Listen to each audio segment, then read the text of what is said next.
দেখেন, নাসিরউদ্দিন পাটোয়ারি হঠাৎ করে গত পরশুদিন আমাকে কল করে বিকালের দিকে। আমি ওই সময় কালীগঞ্জ উপজেলা, সেখানে একটি ফুটবল খেলা হচ্ছিল, সেই অনুষ্ঠানে আমি প্রধান অতিথি হিসেবে উপস্থিত ছিলাম।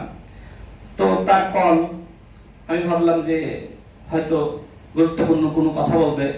তো আমি তাকে মেসেজ করলাম যে আই মিসড ইওর কল। দেন সে সন্ধ্যার পরে আমাকে ফোন দিল, তার সাথে আমার কথা হলো। সে আমাকে বলছে যে ভাই, মানে আমি তার সিনিয়র, তো এই জন্য ভাই হিসেবে সম্বোধন করে বলছে যে আমি আজকে টেলিভিশন সাক্ষাৎকারে বলেছি আজকের পর থেকে আমি আসলে আর কথা বলবো না। তো আমি আপনাকে অনুরোধ করি যে আপনি আমার বিরুদ্ধে বলবেন না, আমি আপনার বিরুদ্ধে বলবো না। তো আমি বললাম যে আসলে আমার এখানে ব্যক্তিগত কোনো বিষয় না, আমি যে দায়িত্বে আছি, তুমি যে প্রতিনিয়ত মাননীয় প্রধানমন্ত্রী, তার সহধর্মিণী, তার কন্যা এবং বাংলাদেশের মন্ত্রীদের নিয়ে গালিগালাজ করতেছো, বাজে ভাষায় কথা বলতেছো, তুমি যদি এগুলো বন্ধ করো আমি তোমাকে নিয়ে কোনো কথা বলবো না। সে বলল ভাই আর বললেন না, আমি ইতিমধ্যে আমার অবস্থান ক্লিয়ার করেছি, মিডিয়ার সামনে আমি বলেছি যে আমি আর কথা বলবো না, আমি চুপ থাকবো, কারণ আমার কারণে এত কিছু হচ্ছে। তো আমি তাকে সাধুবাদ জানালাম যে তোমার জন্য শুভকামনা থাকলো। এরপরে রাত 11টা-12টার দিকে তিনি আমাকে আবার ফোন দিলেন। ফোন দিয়ে বললেন যে আপনি তো আমার বিরুদ্ধে বলেছেন। আমি বললাম কোথায়? বলছে যে চ্যানেলের বক্তব্য দেখলাম, অন্যান্য বক্তব্য দেখলাম। আমি বললাম যে এটা তোমার সাথে আলোচনা হওয়ার আগে, এই টকশো আগে হয়েছিল, এটা রেকর্ডেড ছিল, পরবর্তীতে তারা এখন কাটিং গুলো প্রকাশ করতেছে, আর আমার এই বক্তব্য তোমার সাথে আলোচনা হওয়ার আগে। তিনি আমাকে বললেন যে আপনি আমাদের বাসায় আসতেন, মানে মন্ত্রীপাড়ায়, এবং আপনি আমাদের কাছ থেকে প্রায় 5 লাখ করে টাকা নিয়ে যেতেন। আমি তো আকাশ থেকে পড়লাম, আমি নাহিদ আসিফদের কাছ থেকে 5 লাখ করে টাকা নিতাম। এটা কি বললো? মূলত আমার কাছে মনে হচ্ছিল যে সে রেকর্ড করবে, রেকর্ড করে হয়তো ছেড়ে দিবে, মানে আমার ওরা তো আমাদের থেকে নিতে আরো আমার সহিত অনার করার জন্য। দেখেন, আসিফ সাহেবরা যে ম্যাচে থাকতো, সেই ম্যাচ ভাড়াটাও আমি অনেকের কাছ থেকে 2000-1000, ওই সময় তো আসলে এই টাকার অনেক মূল্য ছিল, তাই না?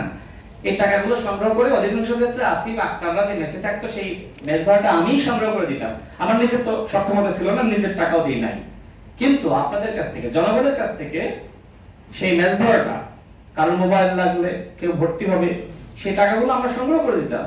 আজকে আমাকে উল্টো বলছে যে আমি নাকি মাসে মাসে গিয়ে প্রায় গিয়ে নাকি আমি নাহিদের বাসা থেকে টাকা আনতাম 5 লাখ করে। তো আমি বললাম ঠিক আছে, তোমার কাছে তথ্য থাকলে ফাঁস করে দাও।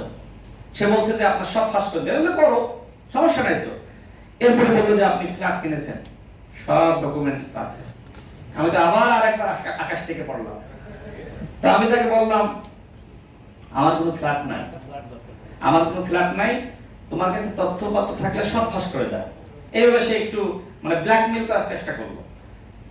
তো আমি এই বিষয়ে ফেসবুকে আমার অবস্থান ক্লিয়ার করেছি, কারণ আমার কাছে মনে হয়েছে যে আমার সাথে যেহেতু কথা বলেছে, এই ধরনের কথাবার্তা বললো, হয়তো রেকর্ড করে কোনো কিছু তারা আবার সামাজিক যোগাযোগ মাধ্যমে তারা পোস্ট করতে পারে, যে কারণে আমার অবস্থান আমি ক্লিয়ার করেছি। এবং আজকে আবার আমি স্ক্রিনশট শেয়ার করেছি। কেউ কেউ বলছে যে এটা তো মুখের কথা, প্রমাণ তো নাই। তো প্রমাণ আমি ফেসবুকে ইতিমধ্যে পোস্ট করে ফেলেছি।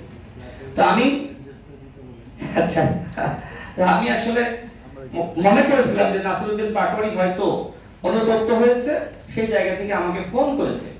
এবং আমি মনে করি মানুষ ভুল করে এবং ভুলের মার্জনা থাকতে হয়, কিন্তু গতকাল দেখেন সে কমিটমেন্ট ব্রেক করলো, আমাকে কথা দিল যে সে আর এগুলো করবে না।